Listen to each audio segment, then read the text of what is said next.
Declaro aberta a sessão solene destinada às posses de Sua Excelência, senhor ministro Luiz Roberto Barroso, no cargo de presidente do Tribunal Superior Eleitoral. Relativamente às eleições municipais previstas para este ano, o TSE estará em interlocução direta com o Congresso Nacional. Em conversas preliminares com os ministros da Casa, com o presidente do Senado e com o presidente da Câmara, constatei que estamos todos alinhados em torno de algumas premissas básicas. As eleições somente devem ser adiadas se não for possível realizá-las sem risco para a saúde pública. Em caso de adiamento, ela deverá ser pelo prazo mínimo inevitável. Prorrogação de mandatos, mesmo que por prazo exíguo, deve ser evitada até o limite, e o cancelamento das eleições municipais para fazê-las coincidir com as eleições nacionais em 2022 não é uma hipótese sequer cogitada. E começou a contagem regressiva para as eleições municipais, mas o clima de incerteza em meio a essa pandemia do novo coronavírus. Muitos afirmam que as eleições serem realizadas num ambiente de pandemia, o grau de abstenção seria muito alto. E a possibilidade do primeiro turno das eleições municipais será adiado para os meses de novembro e dezembro.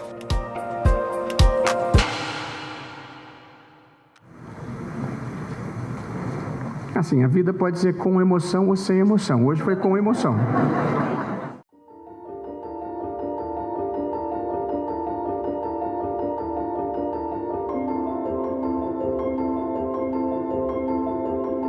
Recentemente também assumiu a presidência do Tribunal Superior Eleitoral.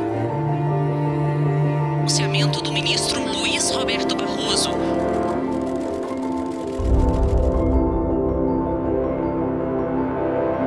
Definir quando ocorrerão as eleições municipais deste ano, cujo calendário, como de resto tudo no mundo, foi virado de ponta cabeça pela pandemia do novo coronavírus.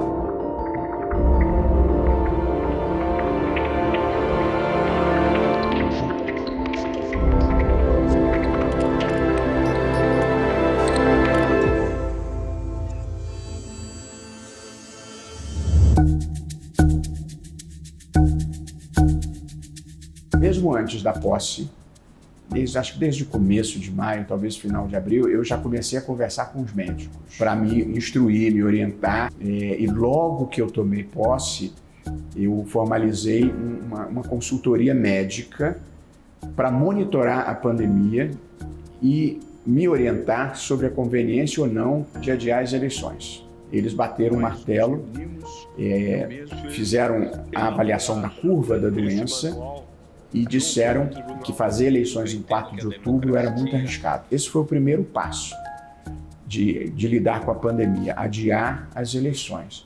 Venceu a sensatez, venceu a luta pela vida, e a minha fala hoje é de agradecimento, porque esta vitória é uma vitória construída com vários acadêmicos, com vários especialistas, cientistas, e é a vitória do povo brasileiro, de se mostrar que mesmo no momento difícil, onde nós estamos, todos perplexos e ao mesmo tempo firmes na luta contra o Covid-19.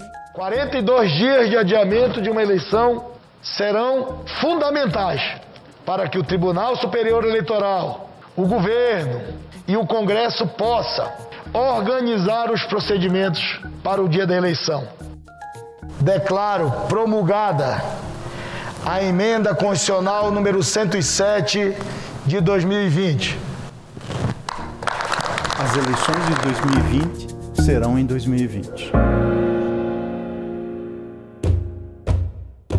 O desafio foi dar respostas rápidas e as mais adequadas possíveis nas circunstâncias. Do ponto de vista da justiça eleitoral, nós precisamos enfrentar essa crise, sair dessa crise sem sair da democracia. E sair da crise, enfrentá-la sem sair da democracia significava, antes de tudo, fazer as eleições. A gente precisava saber se precisava estender o horário das eleições e por quanto tempo, e se valia a pena reservar horários por faixas etárias para evitar aglomeração. Nós fizemos um estudo para estimar a probabilidade de filas e aglomerações nas sessões eleitorais das eleições. Para esses estudos, nós utilizamos os tempos de votação nas eleições municipais anteriores, nas eleições municipais de 2016, e os tempos de habilitação dos eleitores nas eleições gerais de 2018. Com base nesses resultados, nós identificamos que, ampliando o tempo de votação em 1 hora, nós diminuiríamos muito o risco de aglomerações. Adicionalmente, a gente fez uma recomendação de que as primeiras horas do dia fossem reservadas aos eleitores idosos, para que nesses horários houvesse menos aglomeração ainda, diminuindo o risco de contágio. Após a apresentação dos resultados para a presidência do tribunal, a presidência convidou o INPA, a USP, a Fiocruz. Esses pesquisadores avaliaram os cálculos que nós fizemos, avaliaram os dados que nós disponibilizamos para eles também, os dados de tempos de habilitação e votação, e validaram os cálculos que a equipe técnica do tribunal efetuou. O processo eleitoral. Em atendimento a essa disposição, o TSE constituiu a consultoria sanitária. Então, o primeiro passo foi o adiamento, o segundo passo foi estender a jornada do dia eleitoral e reservar um horário para maiores de 60 anos. E o passo seguinte era evitar que as eleições fossem foco de contaminação, de disseminação da doença. A gente tinha que convencer as pessoas a irem votar, a gente tinha que dizer a elas que era seguro ir votar. Porque a gente teve o apoio para isso de grandes médicos, de grandes nomes que elaboraram um protocolo de segurança, elaboraram um protocolo bem complexo, inclusive, que ia desde o mesário até o eleitor, e a gente conseguiu transparecer isso. Você que já é mesário voluntário, ou você que pode se voluntariar, não tenha medo. A saúde também é essencial. A Justiça Eleitoral adotou todos os cuidados possíveis. Faça a sua parte. Eu acho que cada um de nós, representando as instituições que nós representamos, acreditamos na democracia. Entendemos que o voto é a principal manifestação pública em prol da democracia. Em novembro, nós teremos possivelmente esta pandemia arrefecida, o menor número de casos e o menor número de mortes. O risco zero não existe. Agora, a verdade e a importância da eleição nos fez elaborar esse manual junto ao Tribunal Superior Eleitoral, que eu entendo que é algo que foi muito bem discutido, partilhado entre as instituições e com fundamental apoio do ministro e do Tribunal Superior Eleitoral. Com a colaboração de todos, porque a nossa parte é traçar o plano, mas é importante que todos colaborem seguindo o plano, né? É possível ter uma eleição segura, que vai ser bem importante para o país.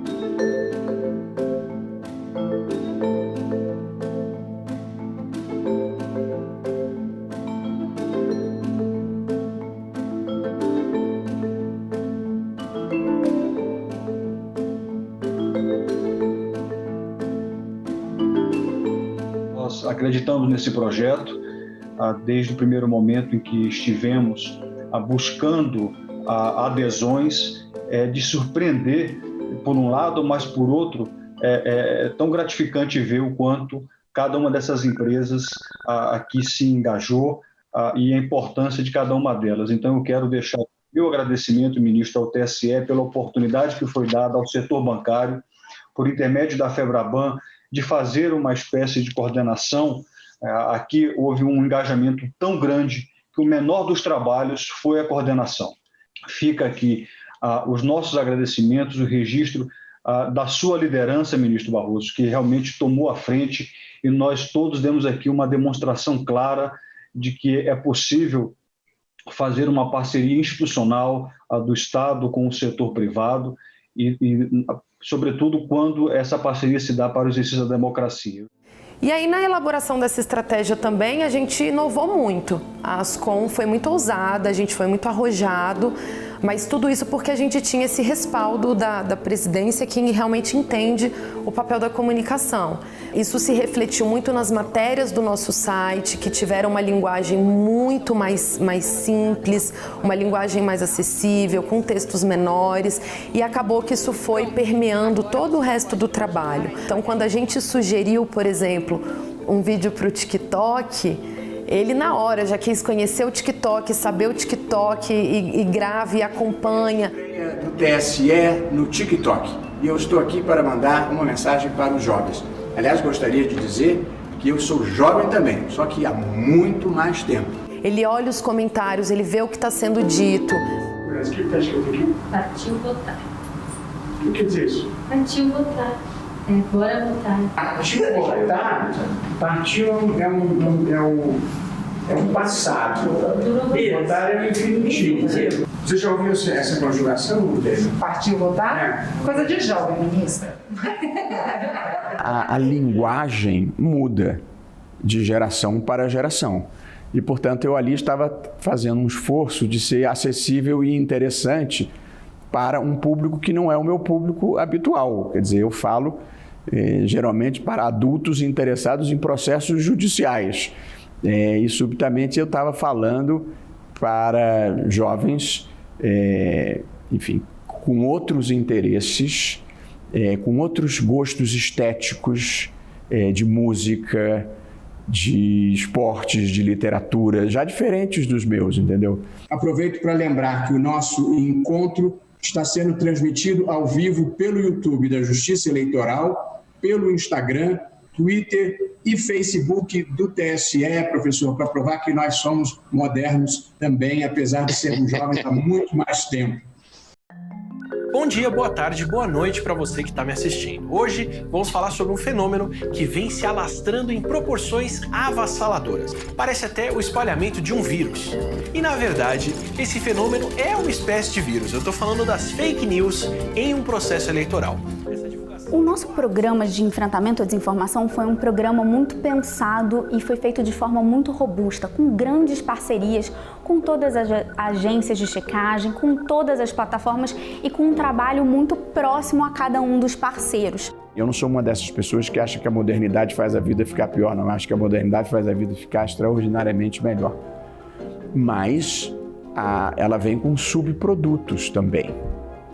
Dois subprodutos que eu destacaria foi a onda de notícias fraudulentas, de fake news, e essa tribalização da vida, de pessoas que falam só para a sua tribo, para o seu nicho, para o seu grupo, e vão radicalizando o discurso, vão desenvolvendo um grau crescente de intolerância em relação aos outros, e uma linguagem, Deus, extremamente agressiva, e com muitas grosserias.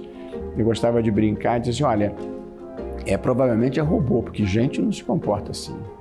Y la transparencia siempre es el mejor elemento para poder defender una democracia, que los actores, los políticos, los candidatos, el público en general pueda conocer los detalles de cómo se lleva a cabo el proceso electoral. Y en el caso brasileiro creo que también ha sido muy importante el énfasis que han puesto en combatir las fake news, las noticias falsas, la desinformación y toda la manera en que se hace campaña ahora en medio de las redes. A gente sabia o que ia enfrentar e estava absolutamente preparado para todo tipo de desinformação que normalmente circula no dia da votação. Esse ano não foi diferente. A diferença é que nós estávamos sim com um programa robusto, com todos os protocolos, fluxos de trabalho, para que a gente pudesse responder à desinformação de forma célere.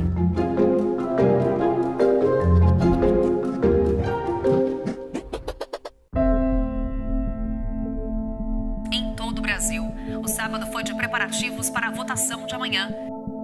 véspera de eleição no Brasil. Quase 150 milhões de eleitores vão escolher prefeitos e vereadores em mais de 5.500 municípios. Os colégios já estão se programando para as eleições municipais de amanhã.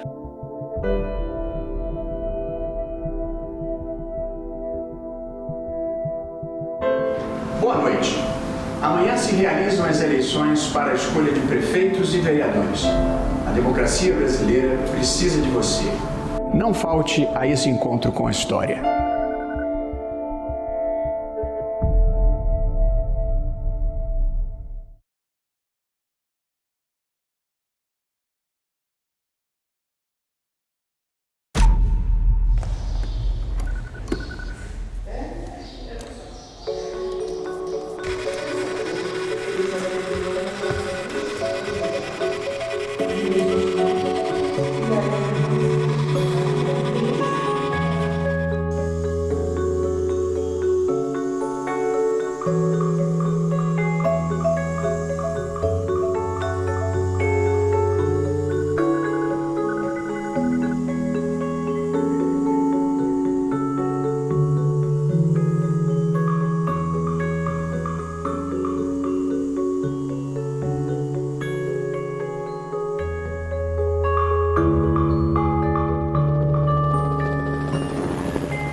Eu hoje estive pela manhã em Valparaíso.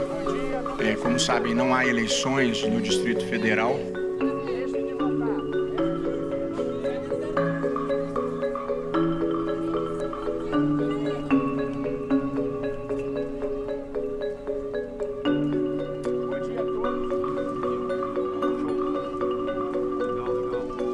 Sobre a normalidade das eleições, tudo está assustadoramente normal em toda parte do Brasil.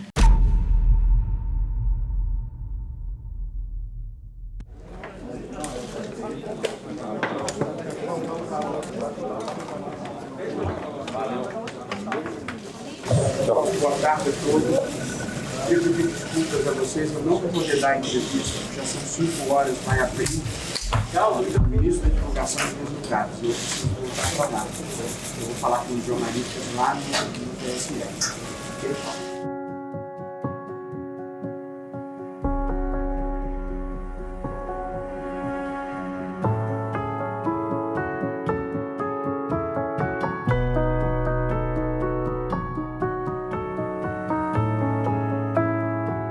A divulgação dos resultados da apuração do primeiro turno das eleições municipais sofreu um atraso. O problema é em um sistema aqui do próprio Tribunal Superior Eleitoral que eles estão tentando solucionar.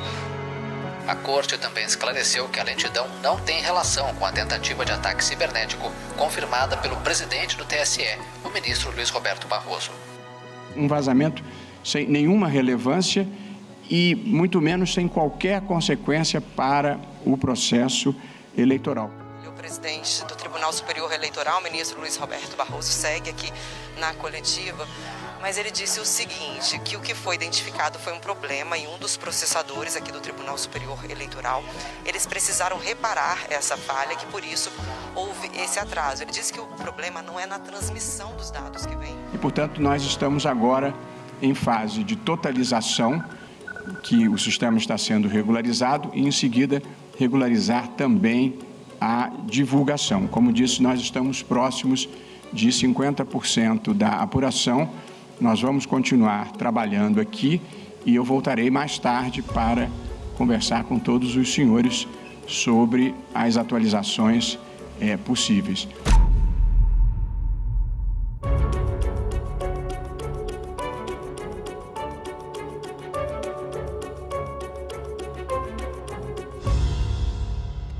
Boa noite a todos mais uma vez.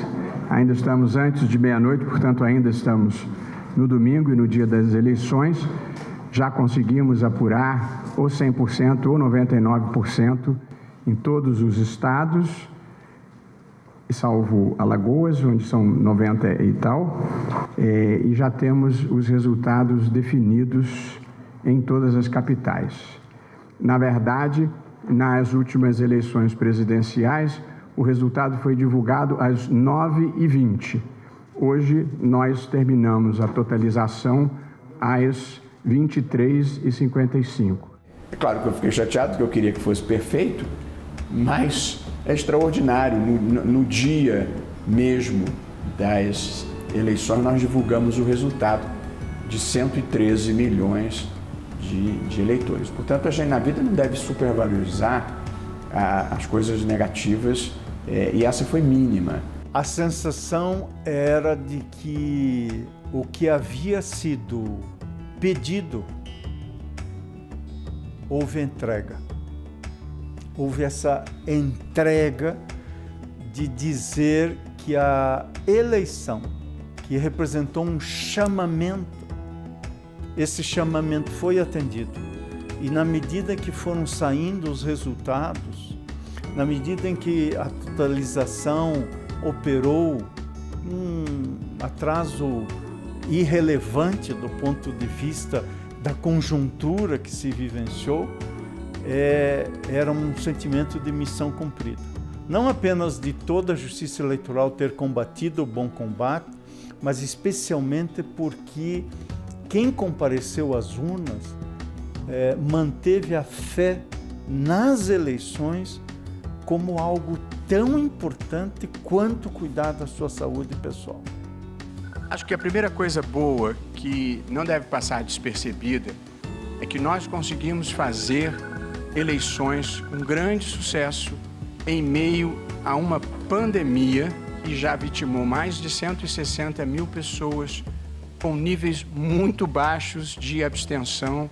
Conseguimos que a população brasileira, que merece o máximo de reconhecimento, comparecesse às urnas adotando os requisitos de segurança, todos os protocolos de segurança que o Tribunal Superior Eleitoral enunciou com a ajuda de uma importante consultoria sanitária.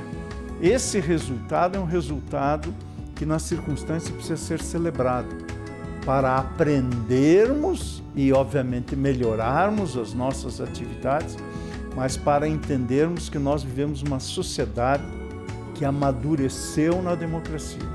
Uma sociedade que faz 30 anos da redemocratização e, passadas essas 3 décadas, em 2020, na pior situação da história, para dizer pouco, desses últimos 30 anos, para dizer pouco, a sociedade brasileira respondeu afirmativamente que quer tomar as rédeas da história, e as eleições constituem um caminho para que isso aconteça.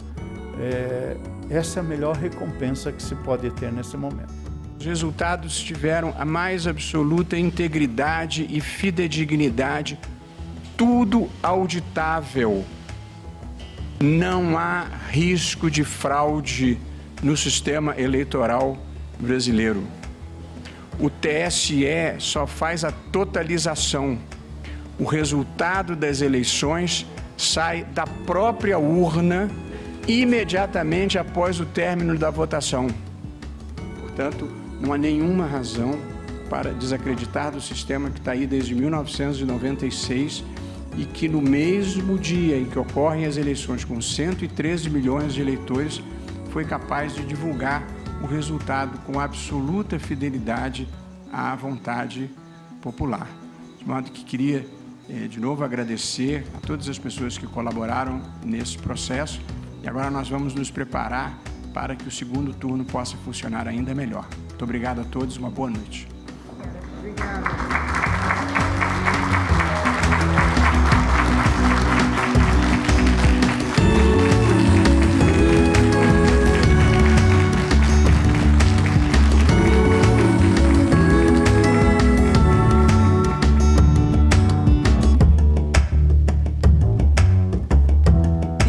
prender um suspeito de ter invadido o sistema do Tribunal Superior Eleitoral, TSE. Para a polícia, esse homem é líder de um grupo de hackers brasileiros e portugueses.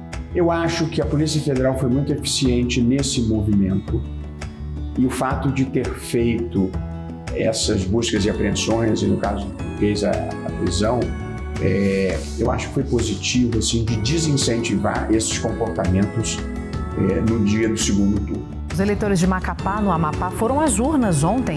23 vereadores foram eleitos e os 2 candidatos mais votados à prefeitura vão disputar o segundo turno no dia 20 deste mês. A votação por lá foi adiada por causa do apagão que atingiu o estado no mês passado. Uma eleição que correu na mais absoluta tranquilidade em termos de segurança pública, em termos de segurança sanitária e com um número muito baixo de incidentes. Oi, gente, olha, já temos quase 90% das sessões totalizadas, ou seja, em todo o Brasil. Daqui a pouquinho a gente já deve saber quais são os prefeitos que vão assumir essa gestão nos municípios. São 57 municípios, 18 capitais. Henrique, você acabou de falar o resultado de Ribeirão Preto, São Paulo, onde 100% das sessões foram totalizadas.